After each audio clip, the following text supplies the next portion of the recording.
You guys are in for a treat. I'm glad to see such a great crowd here today. It's my great pleasure to introduce young Boozer III, who just might be the most interesting state treasurer in the country. If you don't believe me, check out his new Wikipedia page. Let's start with the name. He got it from his father, who was a star football player at the Crimson Tide back in the day. At one point, our speaker owned the Montgomery Biscuits baseball team, but banking was his calling. A long career took Young from banks in New York, Los Angeles, Houston, and finally to Montgomery, where he started working for Bob Riley as deputy finance director. Some good jobs there. 2 terms as state treasurer followed the accomplishments there, saving the PAC program and now leading the successful 529 program, which I have the pleasure of working with him on. A short break from that, he's now back as our state treasurer in his 3rd term.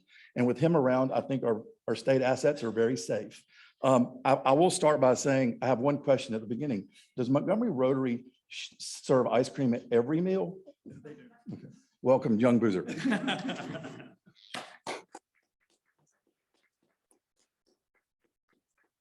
Yeah, I didn't know there was going to be a pitch for ice cream here. Can we have a vote? Who would like ice cream here? That looks pretty good. You taking? Yeah, absolutely. Okay, good. I'm happy to be here. Thanks for the invitation. I am thrilled to be here. And the interesting thing is, before this all started, I didn't realize how many people I was going to know in the audience, and a lot of new friends and old friends. So it's great to be here. Thank you for the invitation. I'm Young Boozer, and yes, that's my real name. I know it's hard to believe, but somebody asked me that when I walked in today. And you know, it is a great name. It's the stickiest name in politics. And let me just tell you a quick story about the beginning of my career. As John has said, I was in banking, finance, investments, and other things before I came here. And well, actually, let me back up a little farther, is that I had retired from banking. And people wonder, well, how did all this stuff happen? How did you suddenly change careers and start being interested in public service? And it all happened in a very unexpected way. I was in Montgomery. I was standing in line at Subway and getting ready to order a 6-inch turkey on wheat. And Joe Borg, who was the commissioner of Alabama Securities Commission, was the next person in line. He walked up and he said, "Hey, Boozer, what are you doing?" And I said, "Well, I'm getting ready to order a sandwich." He said, "No." He said, "What are you doing professionally?" I said, "Well, I'm doing some financial consulting." And he said, "You know what? Jim Maine, who was the finance director for Governor Bob Riley, has really got a problem. And you're probably the only person in Alabama who can help this guy out." And I said, "Well, what's the story?" And he said, "Well, the state's involved in a swaption and they're not sure what they got and they need some help on how to resolve the issue." So to make a real long story short, I went up and met with Jim Maine the next morning. He gave me the file. I read through the file and I said, "You know, I know you think you know what you got, but it's not even close." And it was an interesting transaction because it was related to some transactions that had been done here in Birmingham associated with the sewer issue. And same group from JP Morgan. And so I sat down and read through the thing. I said, this is not a swaption. This is basically, there's no optionality in this thing, and we're going to owe some money. And the interesting thing is that they had issued this swaption. They got $12 million in cash for the premium, and that plugged a hole in the budget. Well, 6 years later, when this thing matured, the interesting thing was that nobody tracked this on a daily basis. People out there in the finance business know that you got to watch an option, a swaption, whatever it is, on a daily basis, maybe sometimes hourly. It had never been looked at. It was in the bottom right-hand drawer of somebody's office. And they pulled it out and they said, "Oh, well, the market kind of went against us. And so we're going to owe these guys $144 million. We received 12. And so I looked at the thing, I said, "Here's how we're going to solve this problem, is that we got the money, we've held it for this period of time, we're going to pay you back. And when we pay you back, we're going to pay you back at Fed funds rate over that time period." And there was a lot of argument about that, as you might imagine.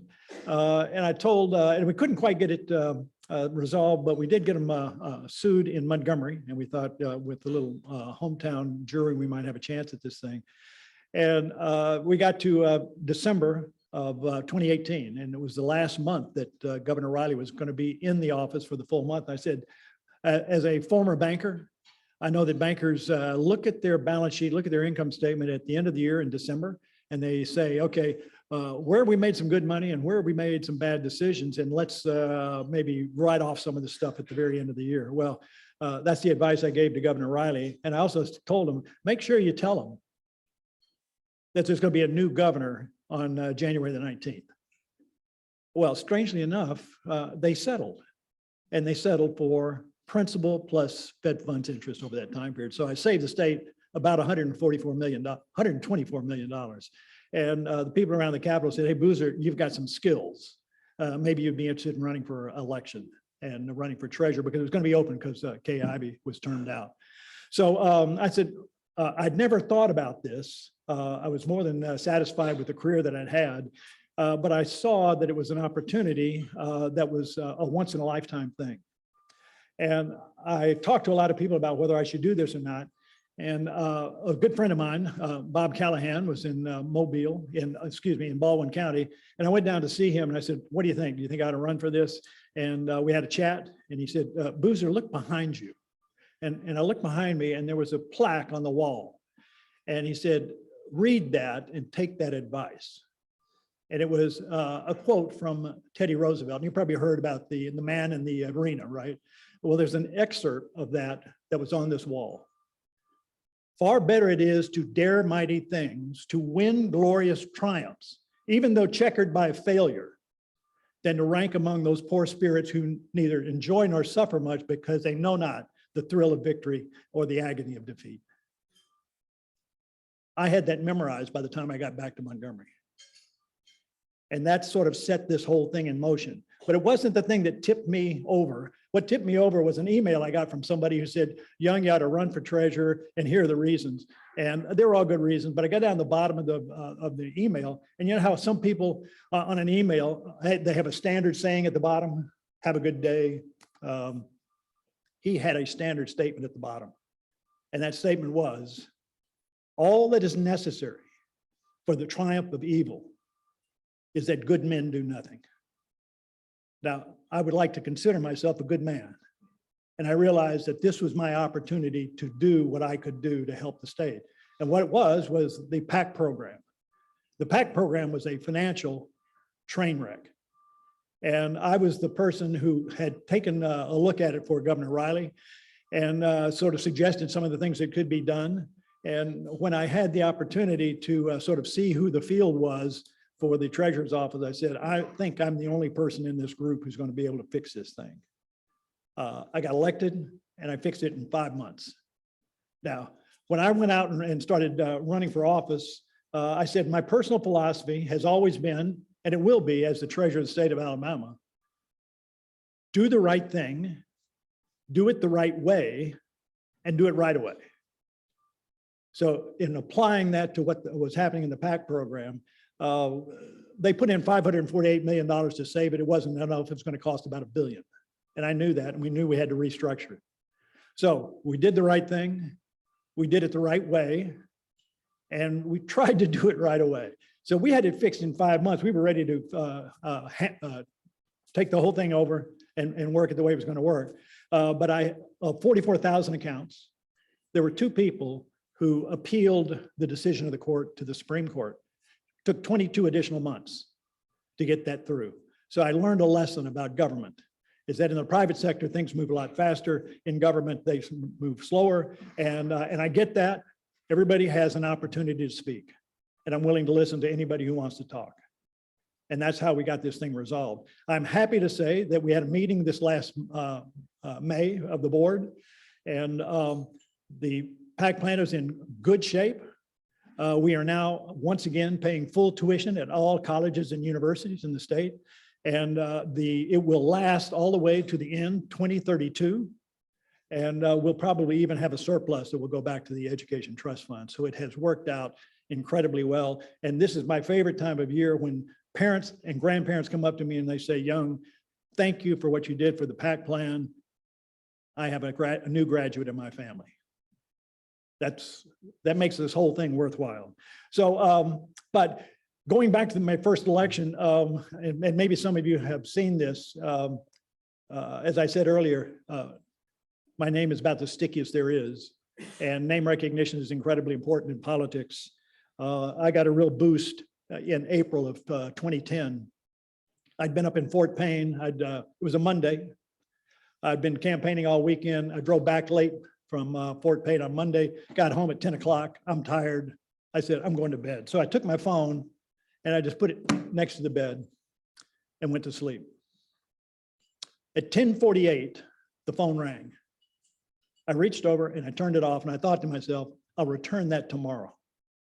The next morning I wake up and there are 25 phone calls. And the next day I got about 225 phone calls, emails, text message, and they all said exactly the same thing. Boozer, you're on Leno.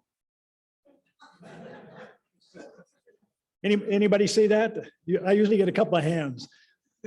What had happened was that somebody had gotten one of my push cards, and on the push card, they had my picture on one side and it had my qualifications on the other side.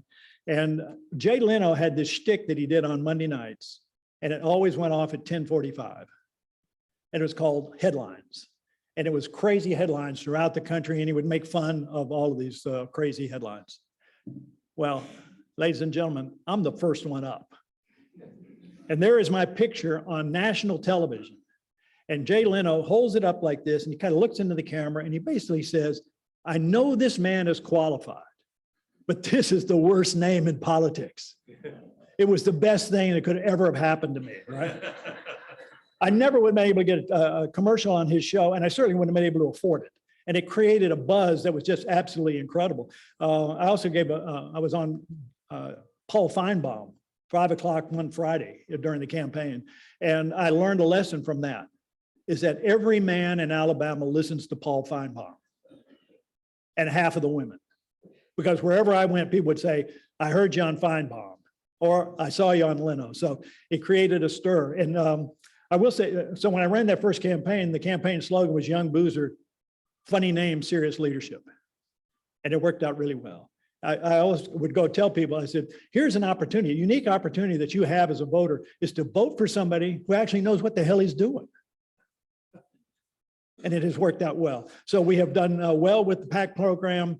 We also restructured the Alabama Trust Fund. It's a $4.5 billion trust fund that cash comes from royalties that we get offshore, natural gas goes into the fund, and we manage it in the 21st century. We have a spending policy that they never had before, and we know 2 years in advance how much money that's going to provide for the general fund, as well as cities, counties, Forever Wild, and senior services. Before, it was a piggy bank that the legislature would bust up about every 4 years to try to cover some deficits in the budget. We fixed that. We're not gonna have to worry about that again. And we've also, this last year, got them to repay all of the money that they took, $437 million they took out of it in 2012. I finally got all the money back.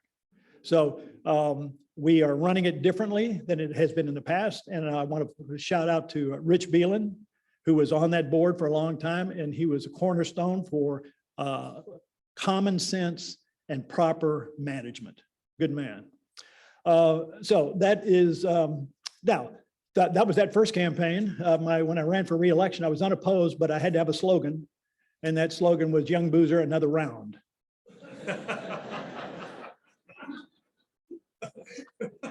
So I got termed out, right? I got termed out, and John McMillan got elected treasurer and served for about a year and 2.5 years.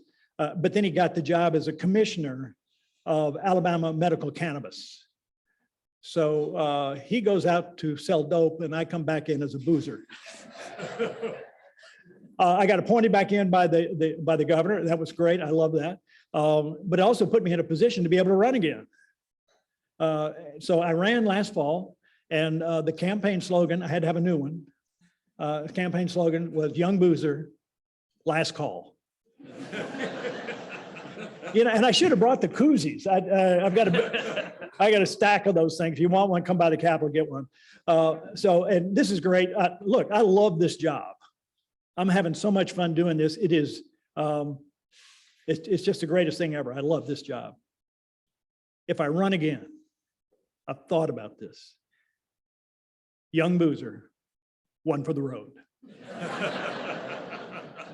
So that'll take care of the political stuff and the campaign stuff. I'm the treasurer of the state, and you're thinking, what the heck does the treasurer do? I'm basically the banker for the state. So what happens is you guys pay taxes. Thank you very much. If you want to prepay some of those, that would be good too. I usually don't get that reaction, but that's okay. Taxes come in, we pool that, and we invest it on a short-term basis, sometimes a longer-term basis, depending upon what the need is for a particular agency or department. And we make that cash available for when checks have to be written. I do not write checks. The comptroller does that. So if you're looking for a tax refund check, don't call me. I don't do that, okay? But I do manage a lot of money. So just a couple of numbers and put this in perspective is what's happened recently. When I left office in 2019, I was managing $3.6 billion in what we call the Treasurer's Fund. This last week, that fund is $14 billion. So let's just say in round numbers, it's gone up $10 billion over that time period. And you're probably wondering, where did that cash come from? Well, a lot of it came from the federal government. In the interim, what's happened is we had COVID, we had all these payments that were made, we had ARPA, we've had some other things, and cash has flowed into the state of Alabama. But that's part of it, but that's not all of it. The state of Alabama has done well over the last 3 or 4 years. And we have added to that based upon revenues being higher than expenses. And you'll probably see some of that, the result of that activity in what the legislature's done this last session. So now that's all good because the balance has gone up. When I came back into office in October of 21, interest rates were 50 basis points. For those of you who don't know basis points, that's 1/2 of 1%. So we had a lot more money at a really low rate. Well, what's happened is that rate has gone from 50 basis points to, I'll use a round number, 4.5%, 450 basis points. That's a massive increase. So if you take a big increase in volume and take a big increase in rate, the kind of cash that we are going to be generating for the state of Alabama over the next 12 months is significantly higher than it was just 18, 19 months ago. I get a report every day that says, here's where we have the money invested, here's how much it is, here's the rate, here's the projection for 12 months going forward so we can see what we're going to be generating. It's gone from basically $25 million to over $500 million. That's amazing. And I think back to when I first got elected as treasurer, the general fund was only 1.5 billion.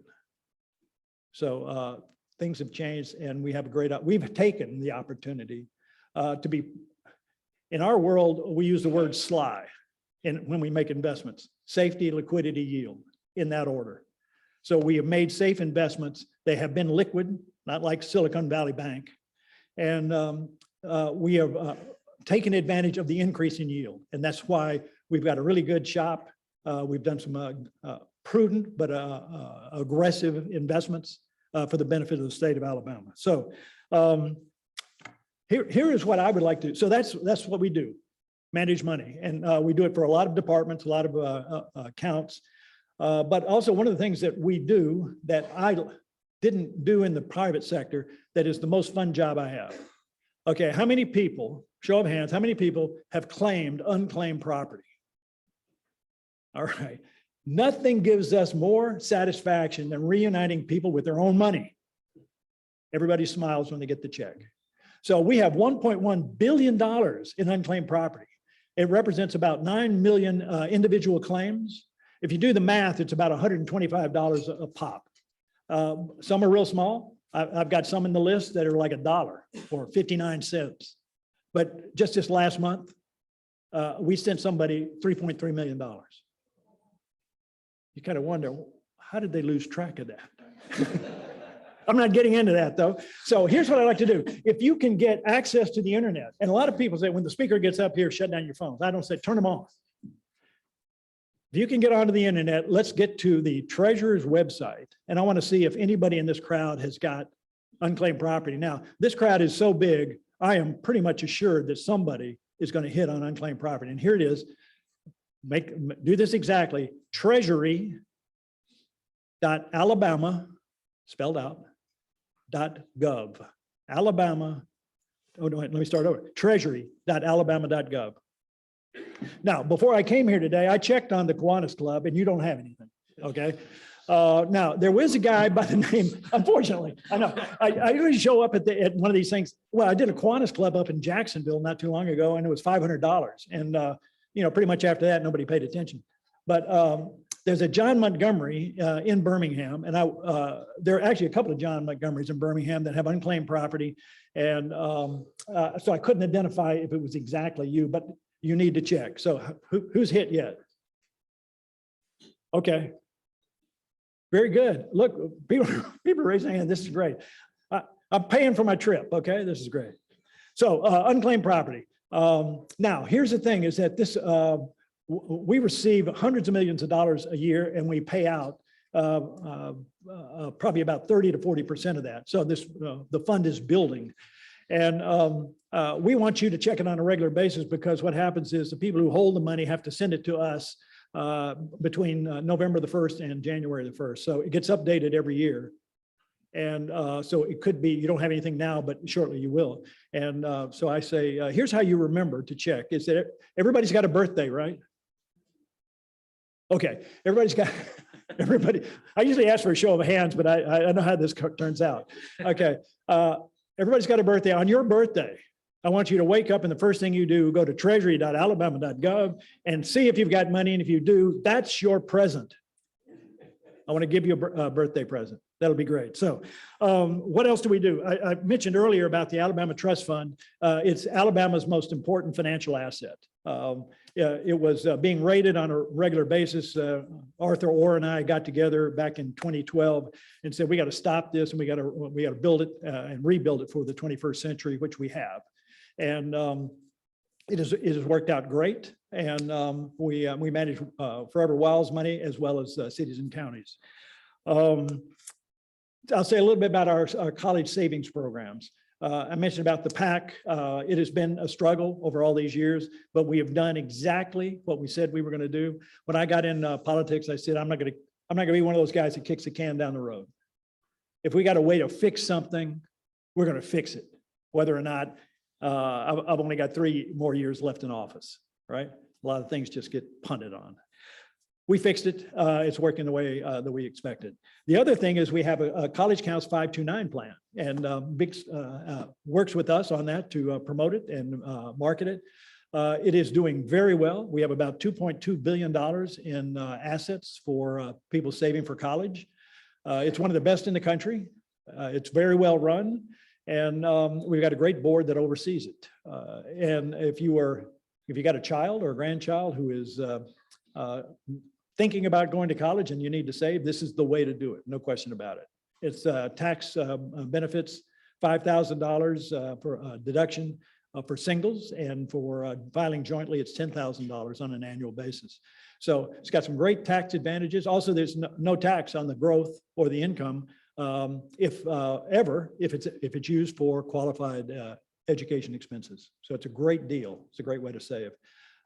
We would encourage you to take a look at that. We're also right now running 529. We kind of have taken that and said May 29th. And we call that 529 Day. And we have a program that we're running. If you have a child or a grandchild that is born between May 29th of 22 and May 29th of 23, there is a contest that they can enter. And we're going to choose 29 winners, and they will get a contribution to either a new account or their existing account of $529. So it is up and running now, so please do that. The other thing that we're running is we have set up a college scholarship program based on some assets that we were able to pull together. And on an annual basis, we put out about $1 million to 300 students in Alabama, financial need folks. And it's for Alabama students to go to Alabama schools, and it's a $4,000 one-time scholarship for a 4-year school and a $2,000 scholarship for a 2-year school. And that has been incredibly successful. We have put out over 3,000 over the 10 years, and we put out over $10 million. And that has been a big benefit to our students. That's basically what I do, but I also kind of oversee some of the economics and some of the activities of the state in general. And let me give you a little bit of background about the state and about the economy and what's happening. The state is in a good shape. I mentioned that earlier, in that of the $10 billion increase, I would expect that maybe about $3 billion of that is the money that we generated over and above what our expenses are. And so the last couple of years have been good.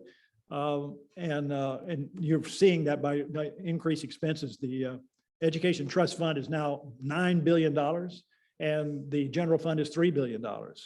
When I came into office 12 years ago, the general fund was 1.3 billion. Now it's 3 billion. It has increased dramatically. So our economy is doing well, and you're probably wondering about the national economy. And here's my take on that. As has been said, I had an economics degree at Stanford, MBA at Wharton. Pretty much everywhere I worked, they wanted me to be the official or the unofficial economist. After a while, I said, I'm not sure how good this is, because the Wall Street Journal had this contest at the beginning of the year. They got the 20 top economists in the country to predict what interest rates would be in 6 months. And so I thought, I think I'll track this and see how these top economists do. And they gave them a margin of error. And so they said, we'll look at this in July and we'll see how you did. Well, there were 20 of them, right? And so what happened was I looked at the Wall Street Journal the day that they published the results, and it was disappointing. 75% of those predicting were wrong. They fell outside the allowed margin. But that wasn't the thing that really upset me. The thing that upset me was that 2/3 of them were wrong in the wrong direction. If these guys don't know what's happening, then why are we spending all this time and money on doing projections? So I said, here's what we're going to do. Here's how the economy works. The economy is either good or it's bad. It's either getting better or it's getting worse. Pretty simple, huh? Just think how much money I spent on my education to come up with that, and you guys got it immediately. It's amazing. So where are we? So the economy is good, but it's getting worse. And what you're seeing right now is the conflicting information.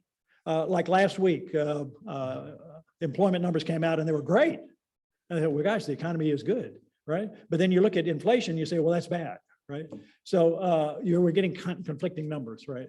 So in the next 6 months or so, this thing will kind of get sorted out. So stay tuned. The key to the whole thing is that you can't fight the Fed. When the Fed is raising rates, it's going to slow down the economy. And we're seeing the slowdown in the state of Alabama. We look at our receipts over the last quarter, they're either flat or slightly down. So, and let's talk about inflation. My favorite economist is Milton Friedman. And he was really smart, but he could talk in plain language. And his definition of inflation is too many dollars chasing too few goods. And that's what we've had over the years, because with the government having pumped in all this cash, there's a lot of cash going out there trying to bid things up. So that's the situation we're in. Now, a lot of people think it is slowing down. It seems to be slowing down, but I think it's going to be persistent. And one of the reasons I say that is that, as I said, I'm still sitting there with about, let's say, $7 billion of Fed money that's got to be spent in the next 3 to 5 years. That's this cash over time waiting to come out here. I just got a report this last week that said that the state of Alabama will be spending about $3 billion in the next 4 months to fund some of these projects that are out here. Well, when we shove out $3 billion, that puts some pressure on prices because you can be bidding up demand. We're just one state. I checked with Texas. Their number, as they estimate, is about $55 billion. So all of this is about to start happening. So let me, I got a couple of minutes. 15 minutes, okay. At the end of a lot of speeches, the audience asks the speaker questions. I don't do that. Okay, what I do is I'm going to ask you questions and we're going to see how you do. Okay, now, no calculators. You can't use a calculator on this thing. I've gotten up here and I've talked about money and I've talked about dollars and I've talked in quantities such as millions and billions. And what I've found over time is that there are a lot of people who don't understand the magnitude of difference in the numbers that we talk about. So here is a little test. Okay, don't be bashful. Just let me hear what you think, okay? If I ask you to count from 1 to 1,000,000, and you say one number every second, and don't say 1,000,000 seconds. That's what the fourth graders tell me at the Capitol. If I ask you, how long does it take to count to 1,000,000 if you say one number every second? What do you think? 3 weeks? Okay, 21 days, let's say that. Okay, who's next? Higher or lower? 11 days. 11 days, higher or lower? Higher. What do you think? How many? 28 days. Okay, you ready? 25. In round numbers, it takes 12 days to count to 1,000,000. So that's pretty close with 11. Okay, that's 1,000,000. If I ask you to count to 1,000,000,000 and you say one number every second, how long does it take? A little bit of a hesitation here. It's a little tougher one, isn't it? 12,000 days is exactly the right answer. Okay, but a lot of people can't visualize that, right? It's 32 years in round numbers. 1,000,000 is 12 days, 1,000,000,000 is 32 years. So another good example, a physical example of that is I'm 6 feet tall, right? And let's say my 6 feet tall is 1,000,000. My billion tall would be 1.2 miles high. Remarkable. Now, so we talk about that, and I'm pretty casual about this stuff. Here's the thing, is in Washington, D.C., there are a whole bunch of people talking about the budget, and they're talking about deficits and how much debt we have, and they talk in terms of trillions. Okay? How long does it take to count to 1,000,000,000,000? It's got to come from over here. You guys have been too hot. What? Yes. And that is 32,000 years. So when I hear people talk about in the news and I see articles in the paper about, oh gosh, we're spending way too much, our children and our grandchildren are going to be burdened with this. Future generations. If a generation is 20 years and you divide 20 into 32,000 years, that's 1,600 generations. It's going to be tough to pay that back. As a matter of fact, I don't think it's going to happen. All right. So what's the deal? What the deal is that just shows you that we have to get our house in order. We have to return to fiscal responsibility at the national level. Now, that's the bad news. The good news is on the state level, state of Alabama has a constitution that says you have to balance the budget on an annual basis, and you can't borrow to cover a loss or shortfalls, which it's tough to deal that way. I've gone through it a couple of times, but we are in good financial condition because of that requirement, and other states aren't. State of California, they can borrow for any reason. Illinois can borrow for losses and unexpected expenses. And those states are in tough financial condition. So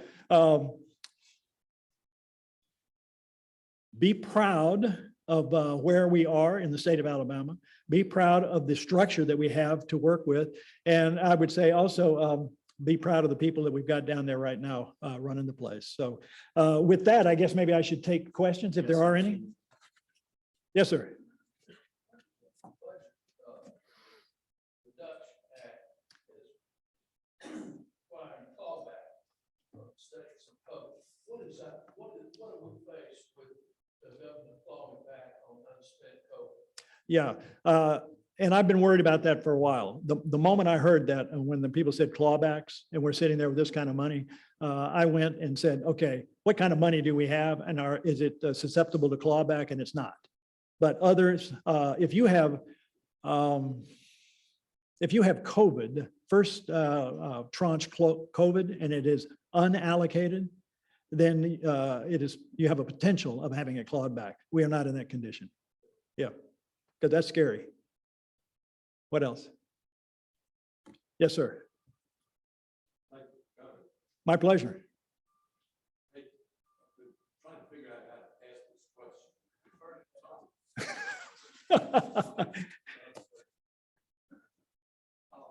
You said wonderful things. I love it. Dare to do great things, do the right thing the right way, and do it right. Fix it. You just described the state as it's in great financial condition. And the legislature just spent somewhere between $2 billion on sort of excess money. Can you explain why the Medicaid got expanded again, that would produce 300,000 jobs, net $175 billion a year to the state treasury, and create 20,000 jobs a year for the next 6 years? And basically, not impact $2 billion. Why can't we do that? You would be able to ask the same question about gaming, about how much it would bring into the state, how many jobs it would create, and on and on and on. And so the only answer to that at this point in time, today, last day of the legislative session, politics. The politics are just not there. I guess the real question is, why did the governor, who's their last term, not recommend that to the legislature? It would easily pass. Easily pass. Well, I would debate whether it would easily pass or not, but it would be an interesting discussion. Yeah. A lot of people, certainly a lot of this group of people, had this discussion. It's just a continuing Yeah. problem in the state. 283,000 people. Right. That don't get. Well, with the people in this room, I bet they could get in touch with their legislators, either senators or representatives, and I would say continue. Yes, sir. Yes, sir. Yes. This tax rebate we're about ready to have, what is the economic justification for that? Well, it is a return to taxpayers of taxes that they have paid. And so that's the economic justification of it. The other is, once again, I think I answered that question here too, politics, right? So, and you probably, if you've been tracking it, you've seen that at one time it was $400 a person, $800 filing jointly. It went down to 100, back up to 150, and it looks like that's where it is at 150. That's insane. It would seem like a small amount. Yes. I've had this discussion before. Yes. Appreciate your program. Thanks for coming. And I'm glad you're in the position you have, but had you not chosen to get a turkey sandwich at Subway that day, you would be in this office. So what do we have to look forward to when you get out of this office? How do we get somebody who knows what they're doing to follow you? Well, you could stand in line at Subway. I don't know the answer to that. What I hope.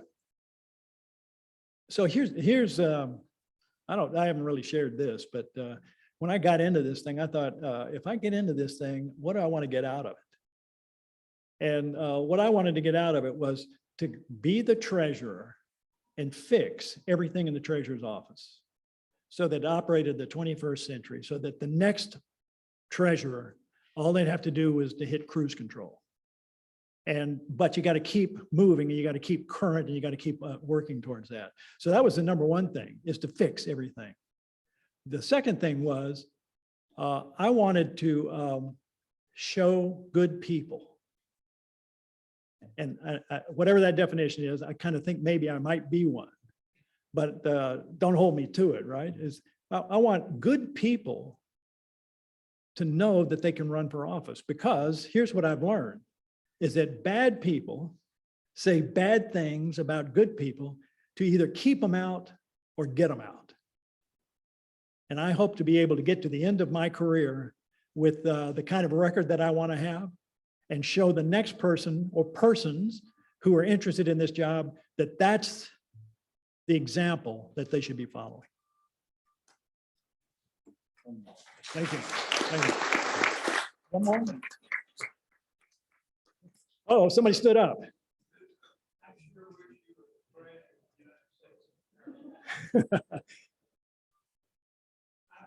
I wouldn't take that job.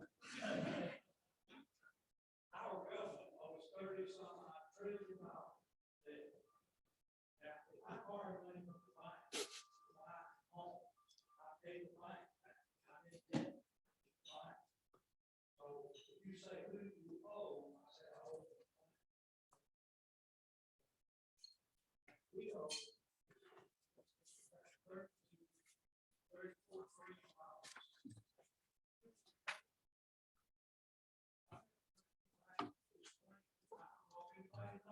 Yeah. We owe it to just about everybody, when you think about it, is that, and you have to, it's that much money, right? We owe it to foreign governments, we owe it to corporations, we owe it to individuals, to 401k plans, to pension plans. They've all bought US treasuries. That's who owns them. Yeah. Oh. This is not a question. In your family, children ready to call you over. No. But right now, in the United States, it looks like gold is the main qualification for a leading presidential candidate. So I want you to think about it. I've got you next slow. Either vote for or find, you got to decide one. Find a vote for or find an old loser who knows what to do with your money. Thank you. Thank you.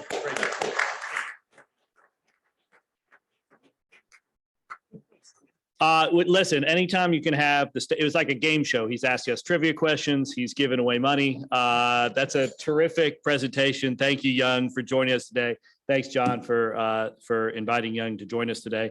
I hope to see everyone next week as we hear from Fitzgerald Washington, the Secretary of the Alabama Department of Labor. This is a big issue right now, and I think he's going to do a terrific job explaining how they work, but also give us some information on labor trends in Alabama. So otherwise, we are adjourned. Have a great week.